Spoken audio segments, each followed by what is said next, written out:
Yo, what's up guys? So I'm going to teach you a trick that's going to make you look like a sleight of hand master with playing cards. Well, if you do learn this trick and you perfect it, you might actually become a sleight of hand master with playing cards. Alright, so what I'll do is I will demonstrate this routine for you and then I will teach it to you, alright? So, basically a volunteer is asked to shuffle the deck as much as they want to, and by the way, while they're doing that, you can turn your head the whole time.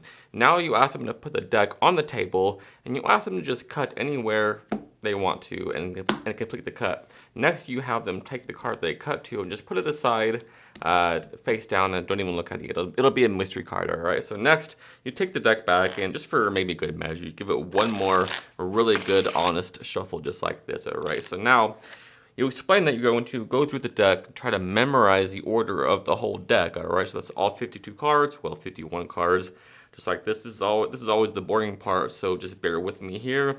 And you know what? I think actually I might have missed one, but I'll go with my first instinct right away. This might not make a lot of sense right now, but it will here in a few moments. All right. So also, by the way, what I was trying to do is mentally calculate which card was missing, the card you just took out. So I think it'll be this. It'll be 13, 27, 42. No, 41.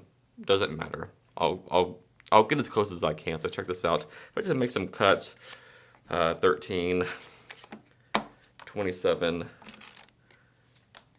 41. And as you can see, I've just cut to 3 sevens. So if your card was the other missing 7, which I think it is, I think you'll agree that this is a pretty damn good trick. And it is. Alright, so let's take a closer look at how this trick is done. First, I will teach you the advanced sleight of hand version. Then, if you don't want to do that version, I'll teach you an easier version that you can do without any sleight of hand whatsoever. Well, maybe a little bit, but it'll be a lot easier. Alright, so first of all, what you'll need is a good marked deck. This deck happens to be the Black Roses Elder Row Edition, which I highly recommend. It's just a fantastic deck of cards. I have no affiliation with the Black Roses. I just really love this deck, and it's just one of the best marked decks out there, in my opinion. Alright, so once you have your marked deck, you are good to go.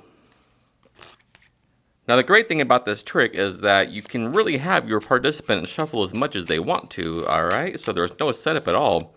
And then you can turn your head the whole time as they're shuffling. And once they're done, you ask them to put the deck on the table and cut the deck anywhere and complete the cut. Now once they do that, you ask them to take the top card off while your head is still turned. And then they take the top card off, put it over here aside, and nobody will look at that card. You ask them not to look at it, it'll be a mystery card. Now, when you turn back around, you take the deck and you say, look, I'll give the deck some more shuffles just so everything is completely random just like this. And as you're shuffling, as you're doing this, they're going to be looking at how you're shuffling the cards. And that'll give you misdirection to just look at the card that they cut to and just read the markings. In this case, I know that it's the 10 of hearts, all right? So now that I know that, I'm ready for the next step.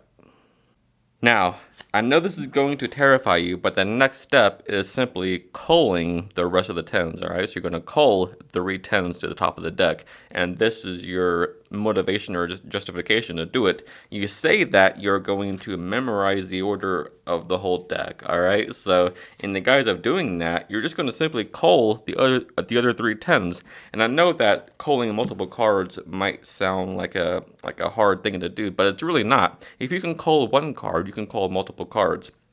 And if you want some more info about the cull, I think I made a video about the cull itself, which I'll leave down below in the description. And if you want even an expert teaching on the cull or multiple culls, a good resource is the Roadrunner Cull by Kosi Kimlat, which I will also leave a link down below to that. So in any case, I will briefly go through it like this. So you're going through the deck, saying that you'll memorize the order of the entire deck. And what you're really doing is looking for that first 10. Once you see it, you simply cull it. And this is a brief overview of that cull. So basically, you will just sort of align the card that's above it, in this case the king, directly on top of that 10 there. All right. So now what you need to do is these fingers will be directly on the back of the card. All right. So your thumb is on top of the card that's above it, that king like this, and your fingers are on the back of the card. So thumb on top of the and different card that's on top of it, and your fingers on that back.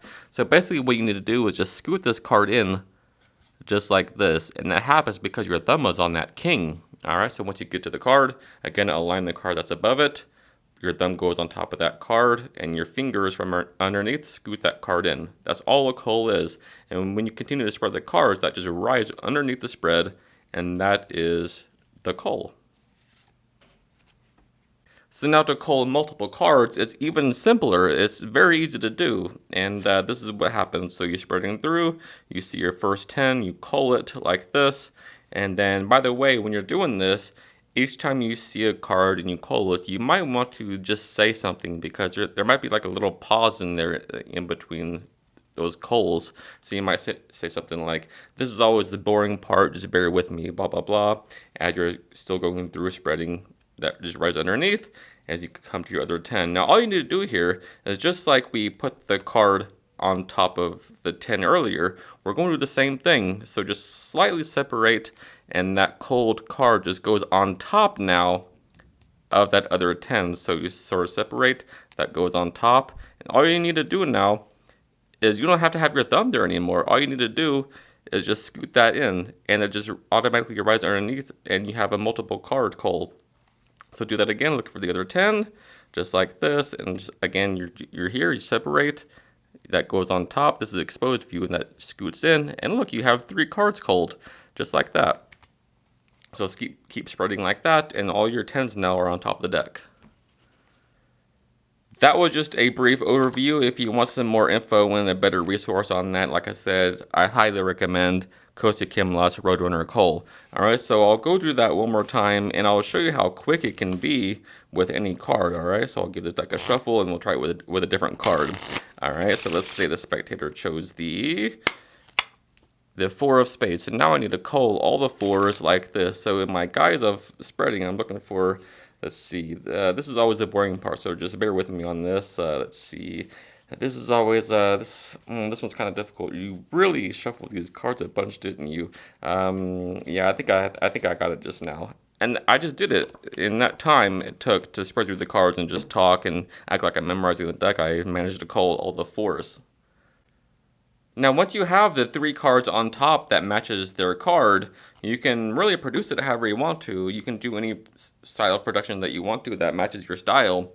And the one I did in the performance, I have actually already taught on my channel. It's a production I came up with out of my book, and I'll leave a link down below to my video about that. So basically, the first one is the same as the one I already taught. The second one is also the same, like this, and when you get to the third one, it's a little bit different. What you're going to do is actually dribble the deck like this on top, and just stop anywhere, and then act like you do the same thing, but really just take the top card off, you thumb the top card off over to there, and then that's your production. And this, like I said, you can do a lot of things with this multiple cull. And having a marked deck is just makes it even more impossible. And there's a lot of things you can do with it, and I highly recommend trying to learn it, because you will not be bored or disappointed. And that is the trick. I hope you like it. Alright guys, so as always, thank you so much for taking the time out of your day to watch this video. It means the world to me, and if you learned something new, if you got value out of it, do me a huge favor and hit that like button and sub to the channel. Until next time, happy practicing. I love you guys.